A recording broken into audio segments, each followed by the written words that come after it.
नमस्कार दोस्तों, इस वीडियो में आप सीटेट हिंदी पेडागोजी के कुछ महत्वपूर्ण प्रश्नों की श्रृंखला देखने जा रहे हैं। सीटेट हिंदी पेडागोजी सीरीज की ये प्रमुख 30वीं वीडियो है। अगर आप चैनल पर पहली बार विजिट कर रहे हैं तो इसको सब्सक्राइब करते हुए बेल आइकन को जरूर प्रेस कर लीजिएगा। चलिए दोस्तों, आज के इस महत्वपूर्ण वीडियो को शुरू करते हैं। पहला प्रश्न पूछा गया है, निम्नलिखित में से आप किसे प्रमाणिक सामग्री के रूप में स्वीकार नहीं करेंगे। प्रमाणिक सामग्री क्या होता है? तो जो बच्चों के स्थानीय परिवेश को ध्यान में रखते हुए सामग्री लिखी गई रहती है, वहीं हमारा प्रमाणिक सामग्री के तौर पर देखा जाएगा। यानी कि बच्चे के सांस्कृतिक पृष्ठभूमि की बात की जानी चाहिए, बच्चे के सांस्कृतिक भाषा की बात की जानी चाहिए। ठीक है, इसी को ध्यान में रख करके उत्तर ढूंढेंगे।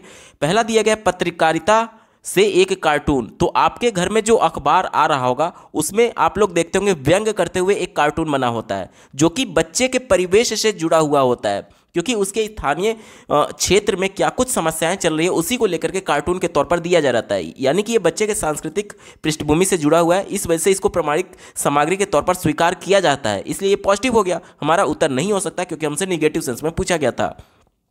दूसरा दिया गया समाचार पत्र में एक विज्ञापन। तो जो भी आपके घर समाचार पत्र आता है वो आपके परिवेश में बोली जा रही और समझी जा रही और लिखी जा रही भाषा में होता है, क्योंकि जो आप पेपर पढ़ रहे हैं वो आपके लिए छप रहा है, तो जाहिर सी बात है आपकी भाषा में ही छपेगा। यानी वहाँ पर जो विज्ञापन भी दिया जाएगा, जो एडवर्टीजमेंट होगा, वो कहीं ना कहीं आपकी सांस्कृतिक भाषा से जुड़ा हुआ है, आपकी संस्कृति से जुड़ा हुआ है। जो चीज़ों का आप लोग प्रयोग कर रहे होंगे, उपभोग कर रहे होंगे, उसी से जुड़ा हुआ तो विज्ञापन आपके पास आएगा। अब मान लीजिए कोई एक प्रोडक्ट चाइना में बन रहा है जो कि इंडिया में नहीं उसका यूज होता है, तो क्या इंडिया में उसका एडवर्टीजमेंट किया जाएगा? नहीं किया जाएगा। जो आपके परिवेश से जुड़ा हुआ है, जिसका आप उपभोग करते हैं, जिसका आप इस्तेमाल करते हैं, उसी का तो विज्ञापन आपके समाचार पत्र में दिखाया जाएगा। यानी कि सीधे तौर पर ये आपके परिवेश से जुड़ा हो गया। हमारा उत्तर नहीं हो सकता क्योंकि इसे हम लोग प्रमाणिक सामग्री के तौर पर स्वीकार करेंगे, और चूंकि हमसे नहीं वाला पूछा गया था इसलिए ये उत्तर नहीं हो सकता। चौथा देखिए, प्रसिद्ध लेखक प्रेमचंद के द्वारा लिखी गई लघु कथा। अब उनके द्वारा जो लघु कथाएं लिखी गई हैं प्रेमचंद के द्वारा, वो कहीं ना कहीं हमारे परिवेश से ली गई घटनाओं के आधार पर ही लिखी गई हैं। इस वजह से ये भी हमारी संस्कृति से जुड़ा हुआ माना जाएगा, यानी इसे भी हम लोग प्रमाणिक सामग्री के तौर पर देखेंगे। इस वजह से ये भी हमारा उत्तर नहीं होगा। एक ही विकल्प बचा, ऑप्शन नंबर 3 देखिए, पाठ्य पुस्तक लेखक द्वारा कोविड-19 पर लिखा गया निबंध। अब पाठ्य पुस्तक लेखक के द्वारा किस लैंग्वेज में लिखा गया है इस पर बात नहीं की गई है। और वैसे भी कोविड-19 जो था एक वैश्विक महामारी था, ये पर्टिकुलर किसी स्थान विशेष या फिर किसी संस्कृति विशेष से जुड़ा हुआ हम लोग इसको नहीं देख सकते। ये पूरे वैश्विक महामारी के तौर पर था, पूरे विश्व में था, स्थानीय विशेष से जोड़ करके नहीं देखा जा सकता। इस वजह से इसे हम लोग प्रमाणिक सामग्री के तौर पर नहीं मानेंगे। और चूंकि हमसे यही पूछा गया था कि किसे स्वीकार नहीं करेंगे, तो ऑप्शन नंबर 3 यहां पर बिल्कुल एप्रोप्रिएट जवाब हो जाएगा। अगला प्रश्न पूछा गया था, कक्षा 8 की शिक्षिका अपने शिक्षार्थियों को पाठ पढ़ने के अनुवर्ती कार्य के रूप में क्रम से कहानी की घटनाओं और विचारों को लिखने के लिए कहती हैं। वह क्या कर रही हैं? ध्यान से समझिएगा। कक्षा 8 के बच्चे हैं, वहाँ की जो शिक्षिका हैं उन्होंने बच्चों को पहले पाठ पढ़ाया, बच्चे पाठ पढ़ चुके हैं, और अब इसके आगे के कार्य के रूप में वह पाठ की घटनाओं को और विचारों को क्रम से लिखने के लिए कहती हैं। तो इस कंडीशन में वो क्या करवा रही हैं बच्चों से, ये हमसे पूछा जा रहा है। चौथे विकल्प से शुरुआत करते हैं। कहा जा रहा है कि उनके कौशलों को याद करने को बढ़ावा दे रही हैं। याद करना, रटना, ये सभी वर्ड्स निगेटिव होते हैं, कभी भी हमारा उत्तर नहीं होगा। तीसरा देखिए, उनके लेखन कौशलों को पुनर्बलन दे रही हैं। लेखन कौशल तब होता जब यहाँ पर मौलिक विचारों की बात आती। यहाँ पर जो कुछ भी बच्चे ने पाठ पढ़ा है उसी को क्रम से लिखने की बात आ रही है। यानी बच्चे का अपना मौलिक विचार नहीं है, जो कुछ भी कहानी में उसने पढ़ा है उसी विचारों को वो क्रम से लिख रहा है। तो ये लेखन कौशल नहीं हो सकता, क्योंकि लेखन कौशल होने के लिए ये प्रमुख शर्त है कि बच्चे का मौलिक विचार होना चाहिए। यहाँ बच्चा अपना मौलिक विचार अभिव्यक्त नहीं कर रहा है, बल्कि कहानी में जो कुछ भी पढ़ा है उसी के माध्यम से विचारों को लिख रहा है। तो ये मौलिक विचार नहीं है, यानी लेखन कौशल भी नहीं होगा। दूसरा देखिए, अपने शिक्षार्थियों को कहानी दोबारा पढ़ने के लिए कह रही है। तो दोबारा कहाँ पढ़ा जा रहा है? बच्चे तो इसको अपने विचारों को लिख रहे हैं, तो पढ़ने की बात कहाँ गई दोबारा? तो निगेटिव हो गया, हमारा उत्तर नहीं होगा। एक ही विकल्प बचा, ऑप्शन नंबर 1 देखिए, अपने शिक्षार्थियों को उप विषय वस्तु के निर्माण के लिए कह रही है। ये विकल्प सबसे ज्यादा एप्रोप्रिएट है और यही इसका सटीक जवाब हो जाएगा। अगला प्रश्न है कि विवादित प्रश्न है, क्योंकि इसमें देखिए केवल 3 ही विकल्प दिए गए हैं। बावजूद इसके सीबीएसई बोर्ड ने इसके लिए जो रिवाइज्ड आंसर की जारी किया गया था उसमें इन्होंने ऑप्शन नंबर 1 को माना है। फिर भी एक बार जल्दी से पढ़ लेते हैं, क्योंकि ये प्रश्न चूंकि विकल्प कंफर्म नहीं है, चारों विकल्प नहीं दिए गए, तो इस पर ज़्यादा फोकस नहीं करेंगे, लेकिन एक बार पढ़ जरूर लेते हैं। दिया गया है, निम्नलिखित कथनों में से कौन सा भाषा की कक्षा में साहित्यिक पाठ्य सामग्री के शिक्षण के संबंध में सत्य नहीं है? ठीक है, कौन सा साहित्यिक पाठ्य सामग्री के बारे में सत्य नहीं है? निगेटिव वाला हमसे पूछा जा रहा है। तीसरा देखिए, साहित्यिक पाठ्य सामग्री समालोचनात्मक चिंतन का विकास करती है। यानी कि हम लोग एक तरीके से साहित्यिक पाठ्य सामग्री के माध्यम से गुण और दोषों के बारे में क्रिटिकली सोच सकते हैं। तो ये बात तो बिल्कुल पॉजिटिव है। हमारा उत्तर नहीं होगा क्योंकि हमसे नेगेटिव सेंस में पूछा गया था। दूसरा देखिए, साहित्यिक पाठ्य सामग्री सराहना, आनंद और मजे के लिए होते हैं। बिल्कुल सही बात है। अब साहित्य में हमारे कविता भी आती है, कहानी भी आती है, एकांकी भी आती है, यानी जितने भी तरह के एक तरीके से गद्य या फिर पद्य होते हैं सब साहित्य में जोड़े जाते हैं। तो कविता जो होता है उसको पढ़ करके बच्चों को आनंद आता है। तो कहीं ना कहीं ये भी बात बिल्कुल सही है। इस वजह से ये भी पॉजिटिव हो गया। हमारा उत्तर नहीं होगा। एक ही विकल्प बचा, साहित्यिक पाठ्य सामग्री प्रयोग व्याकरण शिक्षण के लिए किया जाना चाहिए। तो ये विकल्प को इन्होंने गलत मानते हुए इसी को सही माना था, एप्रोप्रिएट माना था, क्योंकि चौथा विकल्प तो है ही नहीं, इसलिए हमारी भी मजबूरी हो गई, क्योंकि ये दोनों तो बिल्कुल कंफर्म था। तो इसे तो हम लोग गलत मान नहीं सकते, यानी निगेटिव मान नहीं सकते। प्रश्न हमसे निगेटिव सेंस में पूछा गया था, इस वजह से ऑप्शन नंबर 1 को ही हम लोग सही मान करके चलेंगे, जो रिवाइज्ड आंसर की मैं दिया था उसके अनुसार। ठीक है, बाकी ये प्रश्न इनकम्प्लीट है, चौथा विकल्प दिया ही नहीं गया। ठीक है, चलिए अगले प्रश्न पर चलते हैं। अगला प्रश्न पूछा गया था, रविन समाचार पत्र में एक लेख पढ़ता है जिसे वह अगले दिन अपने समूह में उस पाठ्य वस्तु को संपूर्ण विचार प्रस्तुत कर सके। उसके इस पठन को किस रूप में जाना जाता है? ध्यान से समझिएगा। यहां पर क्या बोला जा रहा है, समाचार पत्र यानी अखबार पढ़ता है रविन, और उसको उसका संपूर्ण विचार प्रस्तुत करने के लिए, यानी कि अपने दोस्तों के बीच में उसको एक्सप्लेन करने के लिए। देखिए, समाचार पत्र में हम लोग पढ़ते कैसे हैं, जैसे मान लीजिए ये न्यूज़पेपर का पेज आप देख रहे हैं, यहाँ पर मान लीजिए कोई आर्टिकल छपा हुआ है, ये पूरा आर्टिकल है, तो यहाँ पर राइट टॉप कॉर्नर पर मोटे हेडिंग में कुछ लिखा गया रहता है जो कि पूरा एक थीम बताता है इसका। और अखबार में हम लोग लाइन बाय लाइन नहीं पढ़ते हैं, हमारी कोशिश ये रहती है कि जल्दी से जल्दी हम लोग इस पूरे लेख को पढ़ें, क्योंकि अखबार कई पेज का होता है और अगर लाइन बाय लाइन हम लोग पढ़ने लगे तो कहीं ना कहीं पूरे दिन भर में भी शायद हम लोग उसको ना पढ़ पाए। इस वजह से हम लोग उसको सरसरी निगाह से देखते हैं ताकि हम लोग मोटा मोटी उसका थीम समझ पाए। और प्रश्न में भी हमसे यही बोला जा रहा है कि वो केवल थीम समझने की बात कर रहा था, संपूर्ण विचार को प्रस्तुत करने के लिए। ठीक है, तो दिए गए विकल्प में देखिए ऑप्शन नंबर 1 से शुरुआत करते हैं। पंक्तियों के बीच पठन ये नहीं होगा, पंक्तियों से परे पठन ये भी नहीं होगा। बारीकी से पठन तब होता है जब किसी लेख में से कुछ सर्च करने के लिए, कुछ स्पेशल चीजें को खोजने के लिए किया जाता है, तो उसे हम लोग बारीकी से पठन कहते हैं। जैसे कि इसी लेख के बारे में मान लीजिए बीच में कहीं पर आपका नाम लिखा रहता, तो आप अपने नाम को इस लेख में सर्च कर रहे होते, तब इसे हम लोग बारीकी से पठन कह सकते थे। तो बारीकी से पठन नहीं है, क्योंकि हम लोग मोटा मोटी इसका पूरा थीम केवल जानना चाहते हैं, तो इसलिए इसे सरसरी तौर पर पढ़ना कहते हैं। यानी ऊपर ऊपर पढ़ना, सरसरी तौर पर पढ़ना, जल्दी से पढ़ करके निकल जाना, केवल थीम जानने के लिए। ऑप्शन नंबर 4 बिल्कुल एप्रोप्रिएट है, यही इसका सटीक जवाब हो जाएगा। अगला प्रश्न पूछा गया था, पढ़ते समय वह शब्द पहचानती है किंतु स्वयं उसे प्रयोग करने में समर्थ नहीं है, इस शब्द भंडार को किस रूप में जानते हैं? देखिए, कहा जा रहा है कि पढ़ करके वो उसको पहचान तो ले रही है लेकिन उसका उपयोग नहीं कर पा रही है। भाषा के 4 कौशल होते हैं, सुनना, बोलना, पढ़ना और लिखना, जिसमें से 2 रिसेप्टिव स्किल होते हैं।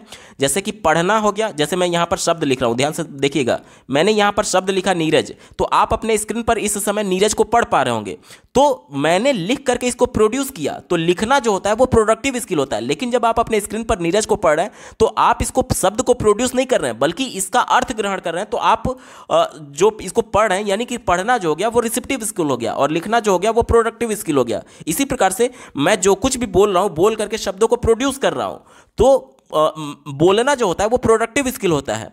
और जो आप सुन रहे हैं अपने मोबाइल में मेरी आवाज को, तो सुनना क्या होता है, रिसेप्टिव स्किल होता है। तो जो भी प्रोडक्टिव स्किल से जुड़े शब्दों की बात आएगी, प्रोडक्टिव स्किल से जुड़े शब्दों की बात आएगी। प्रोडक्टिव स्किल क्या क्या है, एक तो हो गया लिखना और दूसरा हो गया बोलना। तो लिखने और बोलने की जब बात आएगी तो वहां पर सक्रिय शब्द भंडार होता है। क्यों? क्योंकि लिखने और बोलने के दौरान जो वक्ता होता है वो कहीं ना कहीं सक्रिय होता है और इस वजह से उनके द्वारा जो शब्द प्रोड्यूस किए गए हैं वो सक्रिय शब्द भंडार यानी कि एक्टिव वोकैबुलरी के तौर पर देखा जाएगा। लेकिन सुनने के दौरान या फिर पढ़ने के दौरान, जैसे आप अपने स्क्रीन पर नीरज पढ़ रहे हैं और आप अपने मोबाइल में मेरी आवाज को सुन रहे हैं, तो उस दौरान आप रिसेप्टिव स्किल का प्रयोग कर रहे हैं और इस दौरान आप निष्क्रिय हैं। इसलिए रिसेप्टिव स्किल में जो भी कौशल आते हैं, जैसे कि सुनना हो गया और पढ़ना हो गया, तो वो सभी कौशल जो होते हैं वो निष्क्रिय शब्द भंडार से जुड़े हुए होते हैं।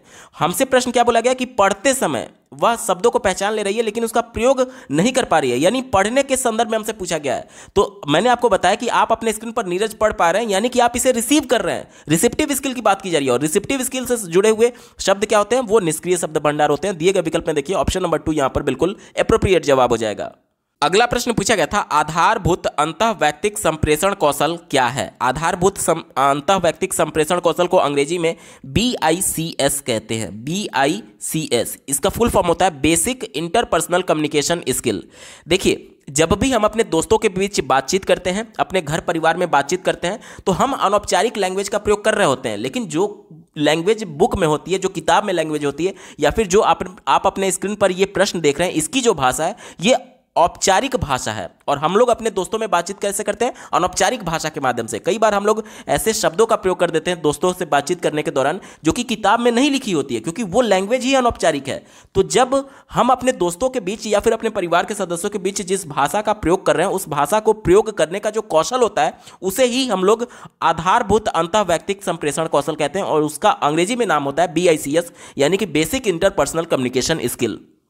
और दूसरा होता है CALP, इसका फुल फॉर्म होता है कॉग्निटिव एकेडमिक लैंग्वेज प्रोफिशिएंसी, और इसका हिंदी में नाम होता है उच्च स्तरीय चिंतन भाषा कौशल। ठीक है, यानी इसका मतलब क्या हो गया कि जो किताब की भाषा है, या फिर अगर हम लोग ऑफिस में औपचारिक लैंग्वेज की बात कर रहे हैं, औपचारिक लैंग्वेज का प्रयोग कर रहे हैं, या फिर विद्यालय में भी औपचारिक लैंग्वेज का प्रयोग कर रहे हैं, तो उसे हम लोग CALP के तौर पर देखेंगे। ठीक है, प्रश्न हमसे क्या पूछा गया है? आधारभूत अंतःवैयक्तिक संप्रेषण कौशल यानी BICS के बारे में हमसे पूछा गया। इसी को ध्यान में रख करके उत्तर ढूंढेंगे। ठीक है, चलिए चौथे विकल्प से शुरुआत करते हैं। विषय पर वैज्ञानिक शोध के प्रतिवेदन यानी रिपोर्टिंग के लिए भाषा का प्रयोग करते हैं। तो ये विकल्प हमारा उत्तर नहीं होगा, क्योंकि वैज्ञानिक शोध से जुड़ा हुआ जो भाषा होगा और जो रिपोर्ट तैयार किया जाएगा वो औपचारिक भाषा में होगा। और यहाँ पर जो आधारभूत अंतःवैयक्तिक संप्रेषण कौशल यानी BICS की बात की गई है, ये अनौपचारिक लैंग्वेज है। ठीक है, अनौपचारिक लैंग्वेज वाला विकल्प हमारा उत्तर होगा। चौथा विकल्प औपचारिक भाषा की बात कर रहा है, हमारा उत्तर नहीं होगा। तीसरा देखिए, अमूर्त विचारों और संकल्पनाओं को प्रकट करने के लिए भाषा का प्रयोग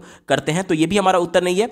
दूसरा देखिए, उच्च स्तरीय चिंतन के लिए भाषा, तो ये तो सीधे तौर पर मैंने आपको बता ही दिया कि ये BICS है, तो ये भी हमारा उत्तर नहीं होगा। एक ही विकल्प बचा, भाषा का वर्तमान में प्रयोग। जैसे कि मैं आपसे बातचीत के दौरान जब भाषा का प्रयोग कर रहा हूं, तो मेरे अंदर इस भाषा को प्रयोग करने का जो कौशल है, इसे हम लोग BICS बोलेंगे, यानी basic interpersonal communication skill.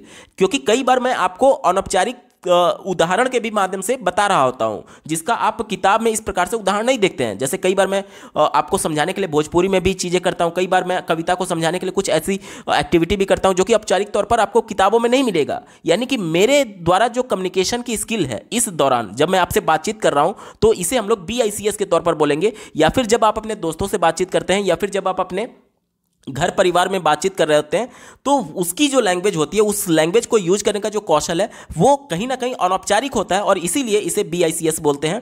Option number 1 इसका बिल्कुल एप्रोप्रिएट जवाब हो जाएगा, यही इसका सटीक उत्तर है। अगला प्रश्न पूछा गया था, कौन सा लेखन उपागम शिक्षार्थियों को लेखन सिखाने के लिए लेखन के विभिन्न स्तरों से गुजरने का अवसर प्रदान करता है? लेखन के विभिन्न स्तर यानी कि विभिन्न चरणों से गुजरने की बात की जा रही है, तो इसे हम लोग लेखन का प्रक्रिया उपागम कहते हैं, यानी प्रोसीजरल अप्रोच की बात की जाती है। इसमें क्या होता है कि बच्चे जो अपने मौलिक विचारों को लिख करके अभिव्यक्त करते हैं, वो कई चरणों में होता है। जैसे कि सबसे पहले किस टॉपिक पर लिखना है, इसको लेकर के बच्चों के मन में विचारों की उत्तेजना जन्म लेती है, जिसे हम लोग ब्रेन स्टॉर्मिंग कहते हैं।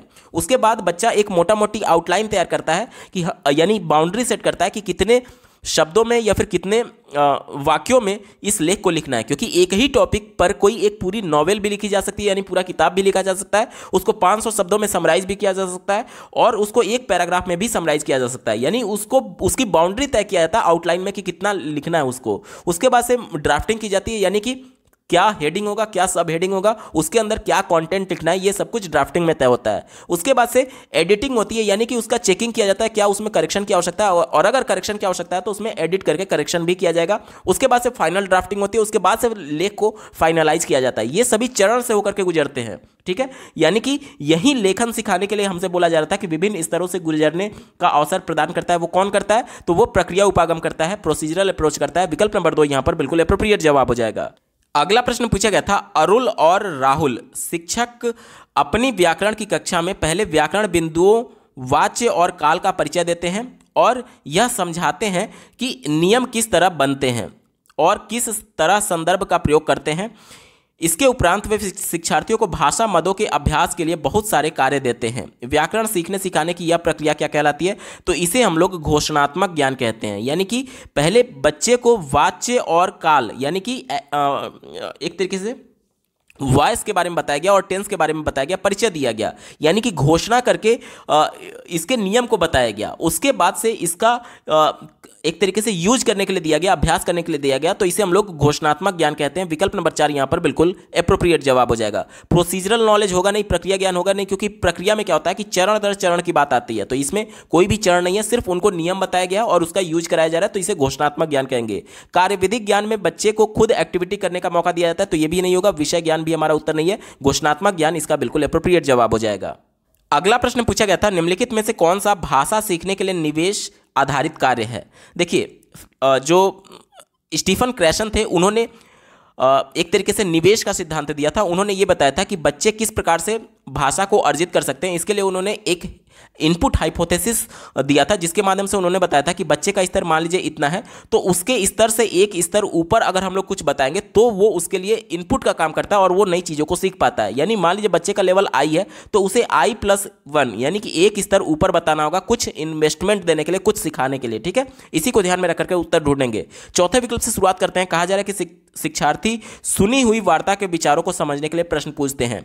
तो यहां पर जो वार्ता है वो बच्चा सुन चुका है, यानी कहीं ना कहीं उससे एक तरीके से परिचित है। नया कुछ भी इन्वेस्टमेंट नहीं है, क्योंकि उससे परिचित है। इस वजह से इसे हम लोग निवेश के तौर पर नहीं देखेंगे, क्योंकि निवेश तो तभी होगा जब उसके लेवल से एक लेवल ऊपर होगा। यानी बच्चा उस नए ज्ञान के बारे में नहीं जानता होगा, तभी तो एक लेवल ऊपर होगा। और यहां पर सुनी हुई वार्ता की बात की जा रही है, यानी बच्चे उस वार्ता के बारे में जान रहे हैं, यानी उस कॉन्सेप्ट के बारे में जान रहे हैं, यानी कुछ भी नया नहीं है। हमारा उत्तर नहीं होगा, निवेश नहीं होगा। तीसरा देखिए, शिक्षार्थी जलवायु परिवर्तन के मुद्दे पर भूमिका निर्वाह रोल प्ले अभिनय कर रहे हैं। तो यहां पर रोल प्ले के पहले भी बच्चे रिहर्सल किए होंगे, उनको एक स्क्रिप्ट मिली होगी कि मुझे क्या बोलना है, अगला क्या डायलॉग डिलीवरी करेगा, उस पर मुझे क्या रिएक्ट करना है। यानी बच्चे के लिए नया कुछ भी नहीं है, वो सब कुछ पहले कर चुका है। इस वजह से अभिनय करना एक तरीके से पहले ही बच्चे के द्वारा रिहर्सल किया जा चुका है, यानी कि नया कुछ भी उसको इन्वेस्टमेंट नहीं मिल रहा है। उत्तर नहीं होगा। दूसरा देखिए, शिक्षार्थी एक कार्यक्रम में अभिनय की जाने वाली लघु नाटिका के लिए संवाद लिखते हैं। तो ये भी संवाद लिखना, यानी बच्चा खुद से लिख रहा है। अब खुद से ही लिख रहा है तो जाहिर सी बात है, जितना वो केवल जान रहा होगा उतने ही स्तर के हिसाब से तो लिख पाएगा। यानी कि इसमें बच्चा अपने ही स्तर पर काम कर रहा है, उससे एक स्तर ऊपर की बात ही नहीं हो रही है, तो यहां पर भी इन्वेस्टमेंट नहीं होगा। एक ही विकल्प बचा, ऑप्शन नंबर 1 देखिए, शिक्षार्थी 5 के समूह में कहानी पढ़ता है। अब बच्चा जब 5 के समूह में कहानी पढ़ रहा है, किताब से पढ़ रहा है, तो बच्चे का संज्ञानात्मक स्तर और किताब का जो लेवल है, जाहिर सी बात है थोड़ा सा अंतर जरूर होगा। क्यों अंतर होगा? क्योंकि बच्चे जिस भी कक्षा में होते हैं, नई चीजें उनको किताब के माध्यम से सीखने को मिलती है। यानी बच्चे का जितना स्तर है उससे ज्यादा ही होगा किताब में। यानी बच्चे का लेवल मान लीजिए आई है, तो जाहिर सी बात है आई से कुछ ना कुछ ज्यादा ही होगा किताब में। यानी यहां पर इन्वेस्टमेंट के तौर पर देखा जा सकता है, बच्चे को कुछ नई चीजें सीखने को मिल सकती है। विकल्प नंबर 1 यहां पर बिल्कुल एप्रोप्रिएट जवाब हो जाएगा। अगला प्रश्न पूछा गया था, निम्नलिखित में से कौन सी भाषा शिक्षा की संकल्पना नहीं है। भाषा शिक्षा की संकल्पना कौन सी नहीं है, यह हमसे पूछा जा रहा है। त्रुटि शुद्धि है, क्योंकि बच्चे भाषा में जब गलतियां करते हैं तो उनको व्याकरण के नियमों के अंतर्गत उनको त्रुटि संशोधन किया जाता है। यानी ये भाषा से जुड़ा हुआ है। साथ ही साथ बच्चे जब उच्चारण कर रहे होते हैं तो उनको सही उच्चारण करके टीचर के द्वारा बताया जाता है, यानी कि गलत उच्चारण ना हो, उनके द्वारा त्रुटि ना की जाए, उसका ध्यान रखा जाता है। यानी ये सभी चीजें, त्रुटि संशोधन क्या है, ये भाषा से जुड़ा हुआ है। तो हमारा उत्तर नहीं होगा, क्योंकि हमसे निगेटिव सेंस में पूछा गया था और ये भाषा से जुड़ा हुआ है, यानी पॉजिटिव हो गया। तीसरा देखिए, प्रथम भाषा का हस्तक्षेप, बिल्कुल सही बात है, ये भी भाषा की संकल्पना है। हमारा उत्तर नहीं होगा, क्योंकि हमसे निगेटिव सेंस में पूछा गया था। पहला देखिए, व्याकरण अनुवाद विधि, यानी कि ग्रामर कम ट्रांसलेशन मेथड की बात की जा रही है, जो कि एक अप्रोच है, जिसके माध्यम से, एक मेथड है जिसके माध्यम से बच्चे को लैंग्वेज सिखाया जाता है। तो ये भी कहीं ना कहीं भाषा से जुड़ा हुआ है, तो हमारा उत्तर नहीं होगा। लेकिन बात करें ध्वनि की तरंग लंबाई, तो ये भाषा शिक्षा की संकल्पना नहीं है। और चूंकि हमसे निगेटिव सेंस में पूछा गया था, ऑप्शन नंबर 2 यहां पर बिल्कुल एप्रोप्रिएट जवाब हो जाएगा। दोस्तों, सीटेट हिंदी पेडागोजी के महत्वपूर्ण प्रश्नों की ये श्रृंखला आपको कैसी लगी, कमेंट के माध्यम से जरूर बताइएगा, क्योंकि आपका एक कमेंट मुझे मोटिवेट करेगा ऐसे महत्वपूर्ण वीडियो लाने के संदर्भ में। अगर आप सीटेट अपर प्राइमरी और प्राइमरी सभी शिफ्टों के previous year complete paper solution को डिटेल में देखना चाहते हैं, तो इस वीडियो के बाद इस वीडियो का डिस्क्रिप्शन जरूर चेक करिएगा। और अगर आप चैनल पर पहली बार विजिट कर रहे हैं तो इसको सब्सक्राइब करते हुए बेल आइकन को जरूर प्रेस कर लीजिएगा, सीटेट, यूपी टेट और सुपर टेट के बेहतरीन तरीके से तैयारी करने के संदर्भ में। इस वीडियो को देखने के लिए आपका बहुत बहुत धन्यवाद। भगवान करे आपका दिन शुभ हो।